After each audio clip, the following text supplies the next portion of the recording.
Quando vocês foram fazer a caixa do Jorge, você falou que existem as coisas que estão escondidas, né? Ou escolher o que é isso daqui, que é o que ele fala, isso aqui é minhas obras completas, né? Quem é que... Como é que vocês chegaram a isso aqui?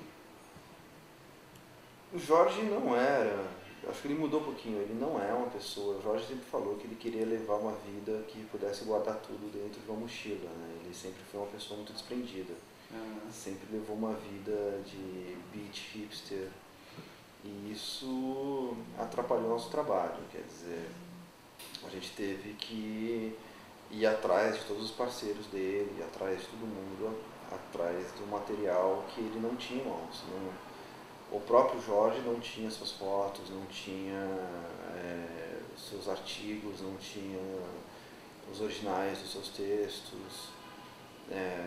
A gente até teve um trabalho muito legal de recuperar a memória dele e entregar para ele depois isso tudo de volta. Quer dizer, foi até muito emocionante. Ele recuperar fotos da infância, recuperar fotos de pessoas marcantes da vida dele, da babá, das familiares que ele não tinha acesso na época. Isso tudo foi a gente que fez. Então, refazer a obra completa dele, primeiro demandou uma pesquisa sobre isso, né? Uma pesquisa sobre o que era essa obra. Mesmo os livros, para digitalizar os livros, para ter acesso aos livros, a gente teve que ir atrás em sebo, ir atrás em fazer uma recuperação desse material por nossa conta, porque o Jorge não tinha uma biblioteca completa das obras dele. E como que surgiu a vontade de fazer? Esse trabalho, o Jorge tinha uma relação próxima com a Zoug desde sempre. O Juliano De Fiore, que fez o livro amarelo comigo na Trajetória do Caos, é filho do Otaviano e da Beth De Fiore. A Beth é amiga de infância do Jorge Maltner. Então o Jorge frequentou a casa do Juliano desde que o Juliano era muito criança. E o Juliano começou a revista Zoug, que originou a editora, comigo. Então o Jorge tocou em lançamentos da revista desde meados dos anos 90, desde o começo da revista. Ele foi uma figura muito próxima da gente e muito admirada. Vocês publicavam o que? Poesia? Publicava poesia. E eu lembro de uma ação da Funarte, por exemplo, que a gente fez em 96, e a gente tinha, sei lá, 21 anos de idade, que o Jorge tocou ele nossa na cabina e foi muito ótimo. Eu lembro que teve uma hora que o Jorge fez uma versão longuíssima do Maracatu Atômico e o Piva leu no meio da versão todo 20 Poemas com Brócoli, que é o livro dele. Ele fez recitou no meio do Jorge tocando o Nelson a música, ficava no instrumental e o Piva lendo o poema. Quer dizer, algo que gravado hoje pessoas morreriam para ouvir, assim, que não foi. Quer dizer, até foi, mas para achar isso de volta é muito difícil. Então ele era uma figura muito próxima, ele sempre quis retrabalhar essa obra, sempre achou muito importante recuperar a obra do Jorge. Quando a Zoug surgiu, essa vontade veio à tona realmente. A gente falou assim, bom, a gente tem um instrumental. Quando a revista virou editora, esse projeto virou prioritário. Então a gente já tinha essa admiração, já sabia da dificuldade em ter acesso à obra do Maltner. Eu lembro que eu tinha um sebo na Rua Augusta que eu frequentava, que tinha um Deus da Chuva e da Morte, que custava, sei lá, naquela época devia custar uns R$250. Eu não tinha esse dinheiro, eu ia pra lá sempre, ficava namorando aquele livro, e voltava, eu olhava, eu namorava, eu não tinha como comprar aquele livro.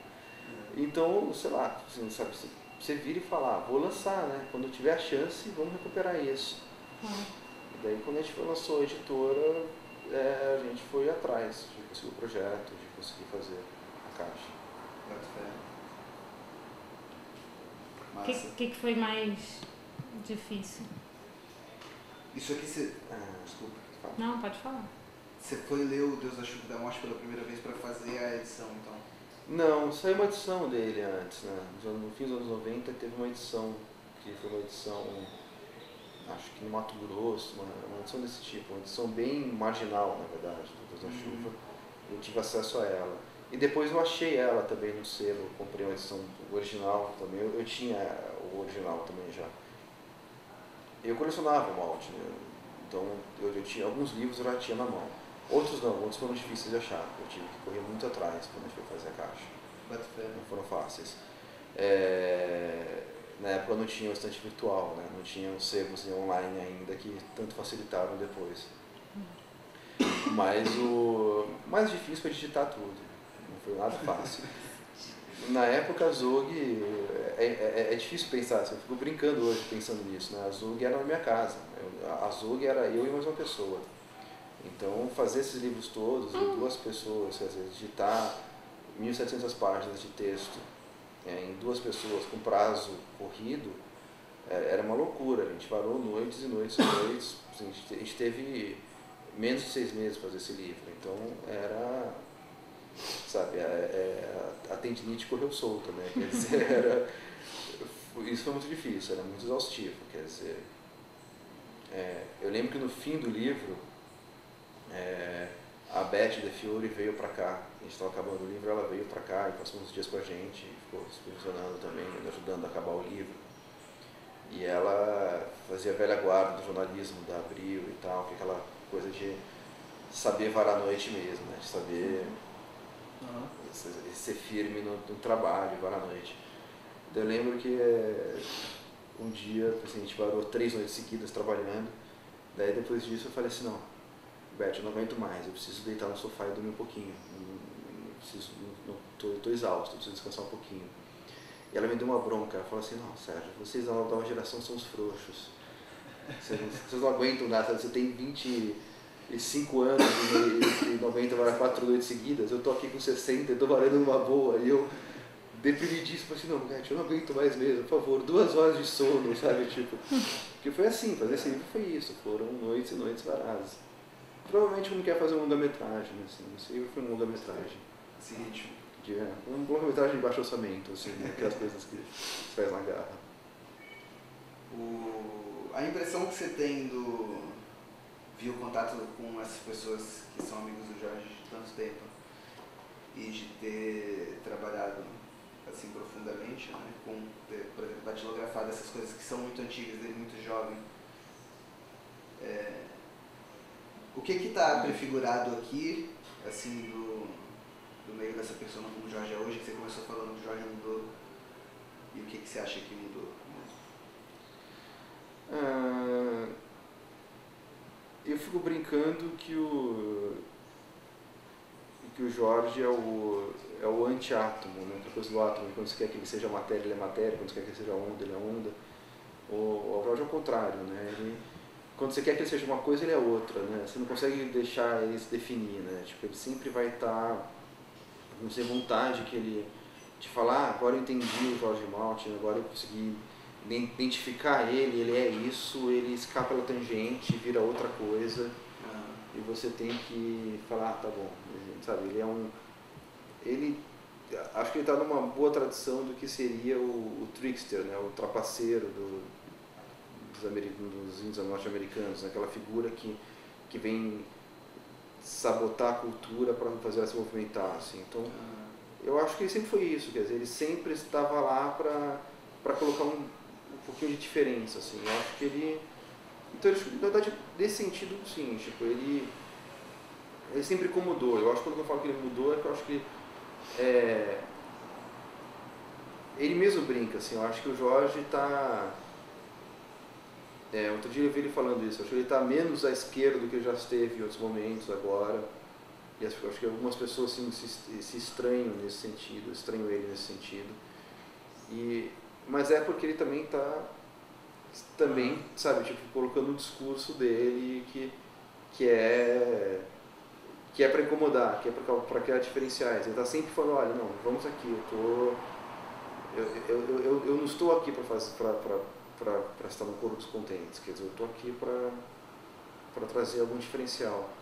Acho que por isso, na verdade, acho que sempre foi isso. Então, acho que ele sempre prefigurou isso nos textos dele. Ele sempre esteve pensando um pouquinho o que não está iluminado naquele momento e falando, olha, eu vou focar essa luz, sabe? Eu vou trazer uma luz a esse assunto, vou trazer uma luz a esse olhar que não está sendo muito atentado pelas pessoas.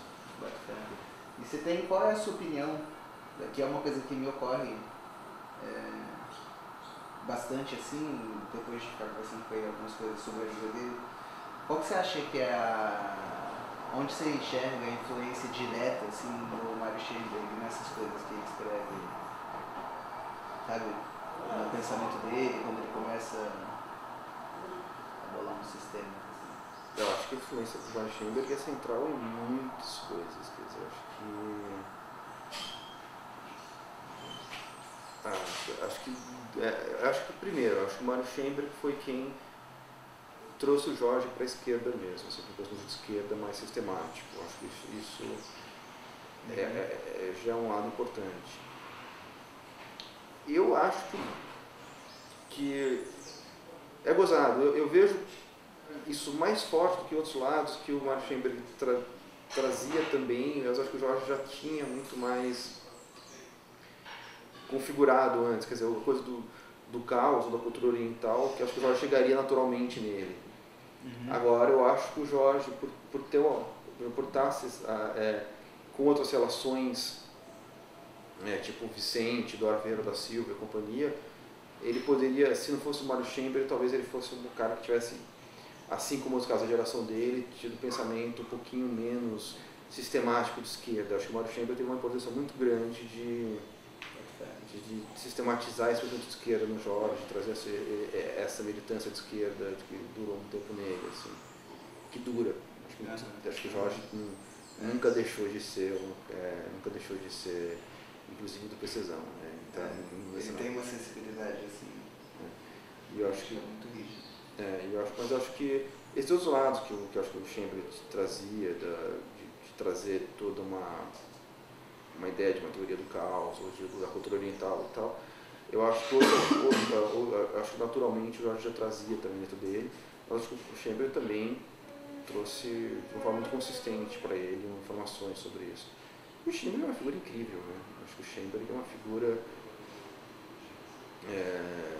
underrated na cultura da história brasileira, assim, né? Acho que é uma figura que tinha que ser muito discutida, assim. Ele passou por todo mundo, ele trouxe informações que balizaram boa parte do melhor pensamento brasileiro das comunidades do século XX, e é muito pouco falado, né? Ele é uma figura de backstage que deve ser, sabe, deve estar muito mais trabalhada.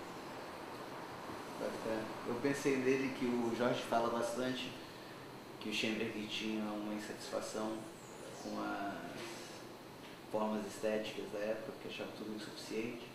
Ele cita o socialismo, como é que chama? Realismo socialista, o surrealismo, não sei o que, e falava que eles precisavam criar uma mitologia e que ele ficava colocando esse negócio na cabeça do Jorge. Eu penso isso muito, que essa mitologia do Brasil, assim, que o Jorge, sabe, que é o trabalho central que teria dele, vindo né? dele? Eu acho que vem, sabe, tem um troço ali dessa... Mas eu acho que uma coisa da mitologia, eu acho que vem dele, mas eu não consigo ver longe também da Dória do Vicente Ferreira da Silva também. Eu acho que tem uma coisa ali que da mitologia que pode ter vindo do Mário Sheinberg, mas estava também em pensamento de outras pessoas que tinham um pensamento em outras áreas totalmente oposto ao do Mário Sheinberg, quer dizer, e que vinha daí da mitologia a partir do Miceliade, quer dizer, que vinha a partir de um lado mais mais conservador também, sabe, tipo, mais... Então acho que assim, então acho que pode ser Mário Sheinberg, acho que talvez o Mário Sheinberg tivesse trazido de uma forma mais sistemática para ele, mas eu acho que tinha pessoas ali que estavam circulando que também tinham esse pensamento, essa ideia, e estavam jogando isso. Ele devia ter esse pensamento em algum canto, né? Porque você vai se juntando às pessoas que tem, né? Você vai encontrando um espelho, não é espelho a palavra. E tem uma coisa que sempre me fascinou muito, assim, que eu acho que ficou... Uma das histórias do Jorge que eu acho que são menos contadas, menos faladas, o Jorge mesmo explora muito pouco, mas que eu acho as histórias mais maravilhosas é da visita dele ao Flávio de Carvalho, o artista visual.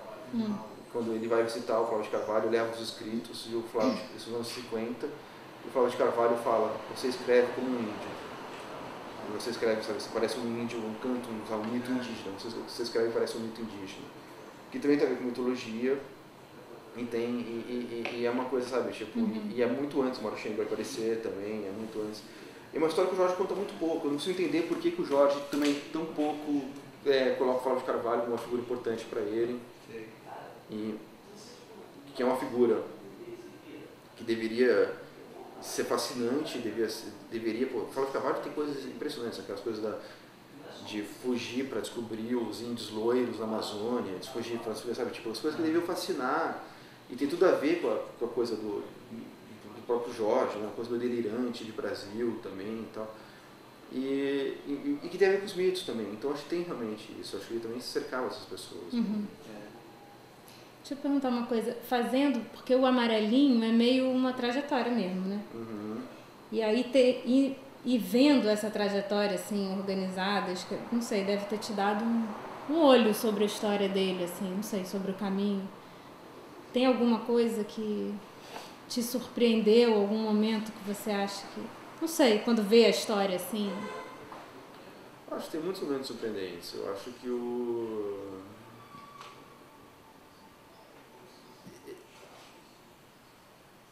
eu acho que tem muita coisa muito interessante na trajetória do Jorge. Assim, eu acho que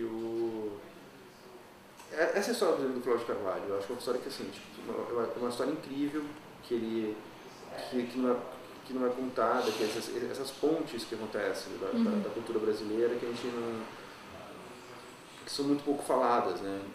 Sabe, tipo, a gente esquece porque as pessoas foram contemporâneas, que as pessoas existiam na mesma cidade, que as pessoas, de certa forma, estavam lá. Quer dizer, o Flávio de Carvalho é visto como modernista, Jorge Malta é visto como um cara da contracultura, e a gente esquece que as pessoas estão vivendo no mesmo bairro, na mesma cidade, e conviveram por mais ou menos 40 anos na mesma cidade, quer dizer, e que, portanto, podem ter se conhecido, e que influências aconteceram, e que trocas aconteceram. Quando você começa a ver isso, não só em relação ao Flávio de Carvalho, mas em relação a outras pessoas nessas trajetórias, você começa a perceber pontos na cultura brasileira que não são contados, sabe? Tipo, e que se a gente conseguisse unir esses pontos, a história da cultura brasileira seria outra. Uhum. E quanto falta contar a cultura brasileira dessa forma, quer dizer, quanto falta uma narrativa real da cultura brasileira, quer dizer, o quanto mal contada a nossa história. Uhum. Então fazer esse volume foi muito legal nesse sentido, essas histórias, quer dizer, o próprio Jorge, ele elege alguns autores, ele esquece outros, quer dizer, ele fala do Paul Goodman, ele conta algumas histórias, ele é eletivo nisso, e é bom às vezes investigar um pouco mais e descobrir essas figuras. Né? Tem isso dos encontros, ele fala muito das casas em São Paulo, da casa do Vicente, da casa do Mário Chamber, que era um lugar onde todo mundo, aqui na casa do Vicente, tinha o Guimarães Rosa, o William Flusser, que é uma coisa impressionante, na verdade, né? Porque na verdade, eu acho que é uma coisa que o Jorge tem, que faz parte de uma época que eu fico pensando muito a gente está pensando o que produziu o Jorge Maltner e como é difícil produzir o Jorge Maltner agora. Eu acho que assim, não nostalgia, mas de uma forma propositiva, assim, eu acho que o grande problema que a gente está vivendo é essa ausência de uma troca totalmente aberta e horizontal e que existia nesse período, quer dizer, que você tinha um linguista, um físico, um cineasta, pessoas assim, de diferentes áreas convivendo de uma forma totalmente aberta e livre, né? Quer dizer, as pessoas trocavam de uma forma que a gente não troca mais, quer dizer, acho que a cultura brasileira tem que ser pensada nesse sentido, quer dizer, o que aconteceu com ela nas últimas décadas, que ela foi assim, se fechando profissionalmente, especializando, e as trocas deixaram acontecer dessa forma, quer dizer, o Jorge Maltner era fruto literalmente de um caldeirão de encontros acidentais entre áreas, quer dizer, era impossível a obra do Jorge sem esses encontros, quer dizer, era impossível, a contaminação vem desses encontros, quer dizer, e possibilitou uma obra que não existiria de outra forma, quer dizer, ele não só em conteúdo, não só em ideias, mas em formas mesmo, quer dizer, assim, totalmente contaminada e informada por uma série de conceitos que vieram desses encontros. E a gente tinha que voltar a pensar assim, quer dizer, a gente tinha que voltar a possibilitar esses espaços de convívio. E eu achei, sabe, se a gente lê o Jorge Maltner e é incapaz de fazer isso, está muito errado. Quer dizer, a gente é incapaz de conseguir entender a partir do Maltner que esses encontros são necessários, que a gente tem que criar esses espaços de convívio, tem algo de muito errado, né? Tipo, tem algo de muito errado nessa leitura. Mas eu penso que esses lugares de encontro da história do Jorge, não é um detalhe, né? Mas assim, com uma característica importante pra cacete de ter a militância política organizada, então ter isso meio como motivo para os encontros também, mas de resto parece muito espaços privados também, né? Assim, simplesmente pessoas que se conheciam de algum jeito. Ele fala muito assim, o Flávio de Carvalho que me apresentou para não sei quem, e não sei quem que levou ele pro Vicente, que foi o Paulo Bonfim que apresentou o livro, sabe? Mas de que jeito isso não é possível hoje também, né? Não sei, mas eu acho que espaços privados, não há nenhum crime em espaços privados, quer dizer, acho que a questão ali está no interesse de encontro com o outro, quer dizer, acho que a questão está nessa capacidade que existia naquela época de você se interessar pelo outro e não pelo mesmo, quer dizer, hoje os interesses são muito pelo mesmo, quer dizer, hoje os interesses são muito interessados, talvez, quer dizer, você se interessa muito em conviver com pessoas que estão vivendo o mesmo e que podem render profissionalmente, podem render de outras coisas, quer dizer, há interesses nesses encontros, quer dizer, naquele momento os encontros eram muito mais abertos, quer dizer, acho que não tem problema de ser do privado. A questão está nessa abertura, para falar, olha, eu vou conviver com pessoas de diferentes gamas de experiências, interesses, vontades, posições políticas, quer dizer, é impressionante que o Jorge conviva com marxistas e integralistas, quer dizer, ele andava com pessoas que tinham gamas, interesses políticos totalmente diversos e não tinha nenhum problema com isso. Isso é muito interessante. Isso dessa abertura sempre pareceu muito massa, desde a primeira vez que essa história foi contada, que era a diferença de idade entre eles e o Vicente Ferreira da Silva, que era enorme, né? E eles eram adolescentes, né? O grupo que chega lá, que ele coloca que tinha o Pívola e vai também, né? Não sei o quê. E nossa, imagina quão maneiro e louco não deve ter sido a experiência, né? Massa de ser recebido e ser... Tão jovem, né? E ser estimulado, né? Ele descreve isso muito, né? De ir lá e... provavelmente muito próximo do que acontece com o Jorge e as pessoas que convivem com ele, né? Na verdade, a única diferença ali é que o espaço físico e o poder financeiro do Vicente permitia que ele recebesse numa casa e com uma estrutura outra, quer dizer, talvez se o Jorge morasse numa casa e tivesse como ter vinhos e ambientes e tal, ele tivesse provavelmente fosse uma open house mesmo, né? E deixa eu te perguntar, porque, bom, digitando isso tudo, você deve ter, sei lá, tido um contato muito particular com tudo. O que da obra, assim, você, sei lá, te interessa mais, você gosta mais? Se tem algum... Porque os livros também são muito diferentes, né? Eu gosto muito do Fragmento de Sabonete. Eu gosto muito, eu acho um livro incrível, que é o livro que ele fez em Nova York e lançou na volta dele para o Brasil em 72, né? 71, 72, 72. O que você gosta do livro? O primeiro texto do livro é incrível, ele faz uma acho que está nesse vermelho. No vermelho. Que ele faz uma análise da internet, internet. É incrível.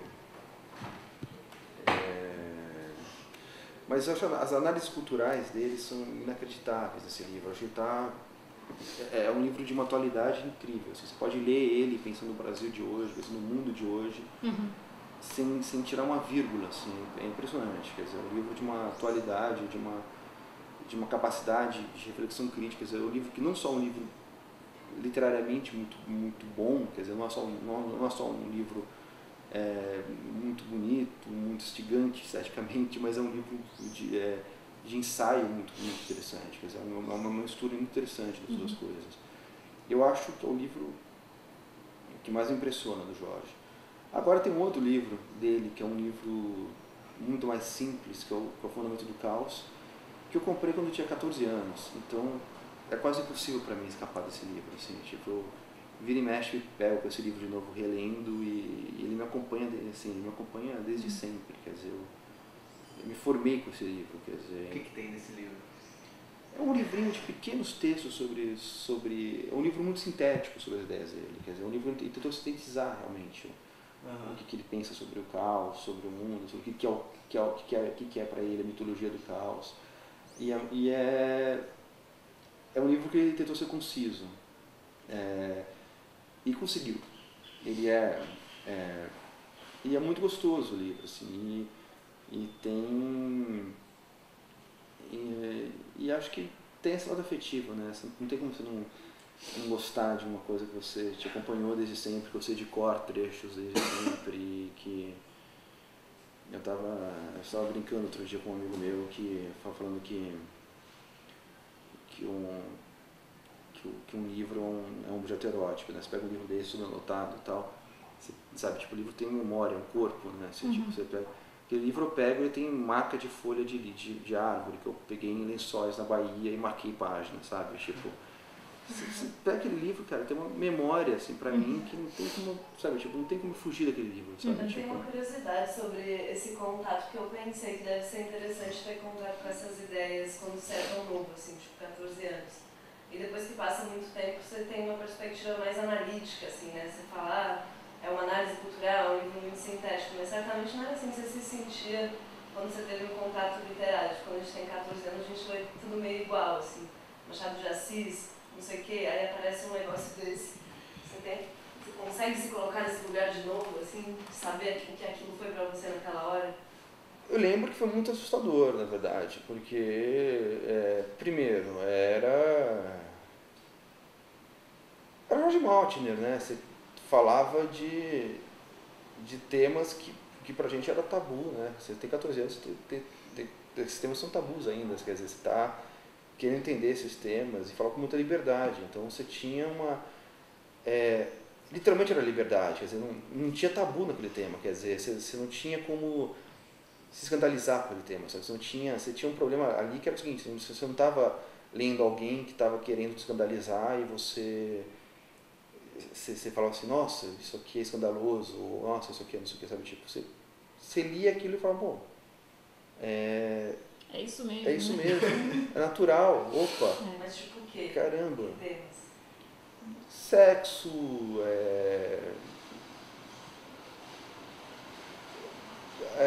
acho que principalmente sexo, drogas, liberdade, quer dizer, mas de uma forma muito...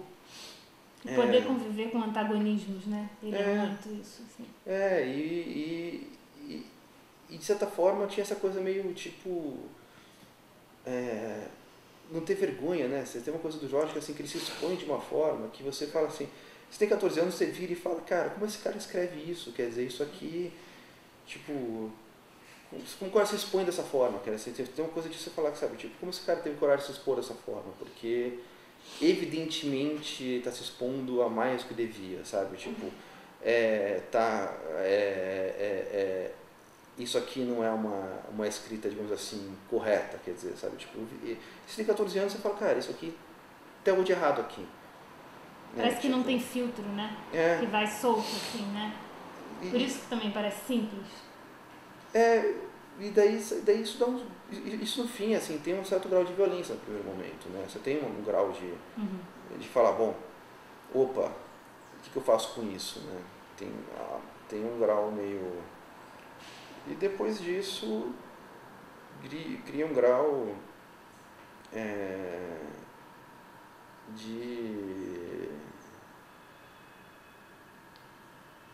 liberdade mesmo, né? Agora,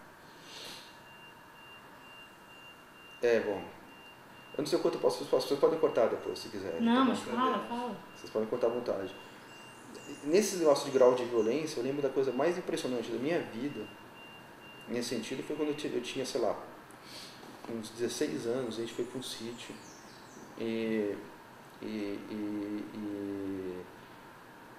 tomou um ácido. Daí a gente saiu para passear e um amigo meu colocou um gravador pendurado numa árvore e colocou aquele Para Iluminar a Cidade, aquele disco do Jorge, para tocar. A gente nunca tinha ouvido esse disco. Daí quando a gente voltou, ele estava tocando aquelas músicas, sabe, que era, sabe, Super Mulher, assim, eu lembro que eu ouvi aquilo e falei assim, cara, que é isso, né? Tipo, que liberdade é essa? Sabe, tipo, por mais que você podia ouvir, sabe, tipo, Sgt. Peppers e tal, cara, tipo, o que era aquilo, sabe? Tipo, aquilo era outra coisa, de um grau de enlouquecimento, de violência, de liberdade, que, sim, tipo, que literalmente, sim, tipo, depois daquilo você não podia ser o mesmo, sabe? Tipo, acho que o Jorge tem isso, quer dizer, acho que ele tem um lado de expor de se expor de tal forma que você vira e fala, bom, se esse cara se expor de tal forma, você não pode ser o mesmo. É meio evidente isso, quer dizer, então eu acho que tem um lado assim, tipo, tem uma doçura na coisa, mas no fim tem uma violência libertadora mesmo, tem um grau de violência mesmo, por isso quando você vê aquele impacto mesmo, você vira e fala, bom, não dá, sabe, tipo, aquele cara tá dizendo uma coisa tão funda, se expondo assim, que eu não posso mesmo mais, quer dizer, eu vou ter que agora, sabe, tipo, refazer minhas coisas, quer dizer, sabe, tipo, opa, vou ter que refazer meu comportamento também, agora a coisa mudou.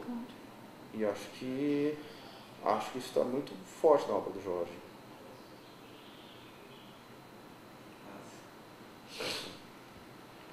E no aspecto do seu pensamento sobre o Brasil, sobre ser brasileiro, isso teve algum impacto?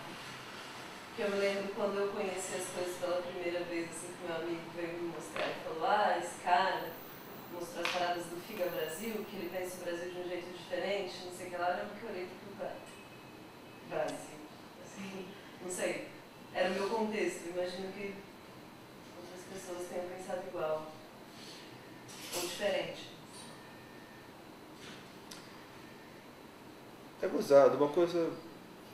Isso pesou mais, na verdade, quando conheci o Piva do que quando conheci o Jorge Martin, assim, porque o Piva tinha uma coisa pra mim que, mais que Brasil, tinha coisa de São Paulo, né? Eu sou de São Paulo, e o Piva, eu conheci o Paranoia, e o Paranoia era tudo que eu amava dos beats, mas eram nas ruas de São Paulo, cantadas, as coisas que eu frequentava, que eu andava, sabe? Tipo, daí eu falei, poxa, isso eu não acreditava, sabe? Tipo, são é a minha geografia, sabe? Eu acho que o Jorge tem um pouco disso também. Você pode virar e falar, tem um pensamento que você consegue entender que é o Brasil, que é aqui. Mas eu nunca consegui pensar muito isso, até porque eu acho que nisso, esse foi o lado do Maltner que pra mim menos pegou até hoje, assim, esse lado meio, esse nacionalismo do Maltner, assim, eu sempre fui menos forte, assim, eu acho que nunca consegui entender direito essa história pra mim dele, nunca foi uma parte que me pegou muito, né? E é doido, porque isso é interessante, tá desde as Primeiro. primeiras coisas dele já tem isso, né? Desde o pai dele, né? Desde o nascimento, né? Assim, quando ele vai contando a história, parece que você entende tudo. Você fala, tá, é por isso. É de repente um jeito que mais ou menos dá até uma vontadinha de acreditar, sabe? Porque eu nunca tive esse sentimento, nacionalista. Mas uma vez que tive contato, eu falei, não é necessariamente o meu pega, mas ali eu vejo um jeito que é possível, que tem lá, sei lá, sua ironia, um pouco de... Sabe que eu tenho uma história muito próxima do Maltner na minha família, né? Meus pais, essa foi muito engraçado, porque meus pais são... meu pai é filho de uma família que fugiu da Alemanha, também judeus alemães, e que a família inteira que não veio, só sobreviveram meus avós, o resto tudo morreu em campo de concentração e tal. Então havia uma possível sintonia, só que eu acho que, ao contrário da família do Maltner, do pai do Maltner, os meus avós nunca conseguiram se entender direito com o Brasil. Então acho que tem esse lado de... Vieram com que idade? Que eles vieram pra cá? É. Acho que eles vieram com uns 40 anos, não vieram tão cedo assim não. Mas é muito interessante isso, porque a gente já conversou muito, eu já gostei muito com o Maltner sobre isso. Isso é a história que eu mais gosto de entender do Maltner, assim, porque quando eu entendi, a única coisa que eu entendi do Maltner, que eu achei mais interessante, é que ele sempre fala isso, né, que ele é o vingador dos campos de concentração. Eu demorei muito para entender isso, eu olhava, lia aquela frase como uma frase de efeito e tal, até um dia que eu percebi, que eu falei, cara, ele se vinga de concentração não pela morte, quer dizer, se o instrumento do nazismo era a morte, ele se vinga pela vida, quer dizer, ele se sente a vingança por estar vivo. Isso é incrível, quer dizer, na verdade, você se vingar com um instrumento que não é o instrumento do outro, é a coisa mais incrível do mundo, quer dizer, é de uma sofisticação, na verdade, isso. Quer dizer, toda coisa do nazismo, se é coisa da morte, ser extremamente bélica e tal, e o Maltner fala, cara, ao estar vivo eu estou me vingando, é muito bonito. Daí você vê que ele realmente tem uma sofisticação realmente de pensamento e tal, e que é interessante. O nazismo como controle de populações e essa ideia da amálgama como a proliferação mais absurda e misturada possível. E daí você vê que ele tem esse lado bem interessante mesmo. E você sentir diferença, você falou que você gosta do Fragmento do Sabonete do outro, de quando é mais ficcional, assim? Tipo Deus da Chuva e da Morte, por exemplo. Eu gosto muito do Jorge, da Chuva da Morte. Eu acho que ele... Tem uma coisa muito engraçada, né? Porque há muito tempo que ninguém escreve crítica sobre a obra do Maltner, né? Tem uma coisa muito engraçada sobre isso. O Maltner foi muito... Se você pega o Volume Amarelo, você percebe que na época o Maltner teve uma boa reflexão crítica, teve uma boa fortuna crítica sobre ele. E bem interessante, bem consistente. Mas ele voltou como músico, ele voltou muito ligado aos baianos, o que levou as pessoas a acharem que ele era um tipo de um anexo dos baianos. Acho que isso levou um certo preconceito em relação a ele, e as pessoas pararam de ler ele criticamente. E não tem uma análise crítica da obra dele, e é uma grande bobagem. O Jorge é muito melhor ficcionista do que é considerado, quer dizer, ele é considerado um caso curioso e ele é um escritor de talento real, assim. Eu acho que o Miséria Dourada, por exemplo, que é o livro dos anos 90, que é um livro que ele faz textos bem mais realistas e bem mais pé no chão. Tem alguns contos lá que são os melhores contos de violência urbana que foram feitos no Brasil nos últimos anos. Você tem ali, sabe, você tem contos ali que são primorosos. E ninguém levou a sério, quer dizer, acho que tem um problema sério no Brasil, quer dizer, que o Brasil está sofrendo em relação a quase todos os escritores, que é o senso da crítica, mas que no caso do Maltner é piorado porque tem um preconceito que sempre aconteceu com o Vinícius e com outros, que é a ideia de que virou compositor, virou cantor, então ele não pode ser um escritor tão sério, que ele não está sendo lido como deve ser lido. Claro. E ele é um excelente romancista e um excelente prosador. E O Deus da Morte é um livro muito difícil de ler, né? É um livro muito extenso, muito complexo, mas é um livro excelente, excelente. E de alguma forma as coisas, a análise crítica está ali também, dele? Quando você fala que ele faz uma análise da cultura, uma análise, sei lá, do homem, né? Do jeito que a gente vive, sei lá. De algum jeito está ali também?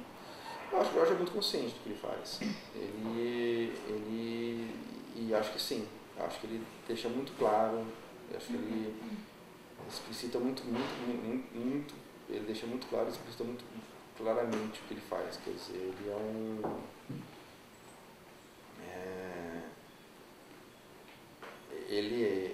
a metalinguagem existe nele o tempo todo também. Eu acho que ele trabalha nas diversas etapas. Tem um texto maravilhoso do T.S. Eliot, que é as coisas mais lindas do mundo, que ele fala da diferença entre o Shakespeare e o teatro moderno. Que ele fala que o Shakespeare é uma pirâmide e o teatro moderno é um tijolo. Que ele fala que no Shakespeare você tem as diversas camadas, então você pode ler, se você quiser só ver um dramalhão, no Shakespeare você vê um dramalhão. Se você quiser ver uma crítica social, você vê uma crítica social. Se você quiser ver um drama psicológico, você vê um drama psicológico. Se você quiser ver um estudo de linguagem, você vê um estudo de linguagem. Está tudo na mesma peça. E daí você fala que no teatro moderno só tem uma das camadas. Ou é um dramalhão, ou é um drama psicológico, ou é um estudo de linguagem, ou é uma crítica social. Quer dizer, as pessoas escolhem um dos pontos e fica nele. Eu acho que nesse ponto o Jorge é um Shakespeare. Quer dizer, você pode pegar um livro dele e está tudo lá. Se você quiser esmiuçar os pontos, ele tem... Ele tá trabalhando nesses pontos todos. Quer dizer, ele tem essa consistência, ele passa por esses pontos todos. Só que isso, como ele faz isso com muita liberdade, a gente falou, com muita liberdade, de uma forma que parece muito simples, é muito mais difícil para um crítico ler e atrapalha muito mais a fortuna crítica, porque não dá para o crítico virar e falar, então isso aqui é um livro de tal característica, de tal forma. E daí ele prefere descartar de uma forma de uma vez só o livro, ao invés de tentar entender o quanto complexo o livro é.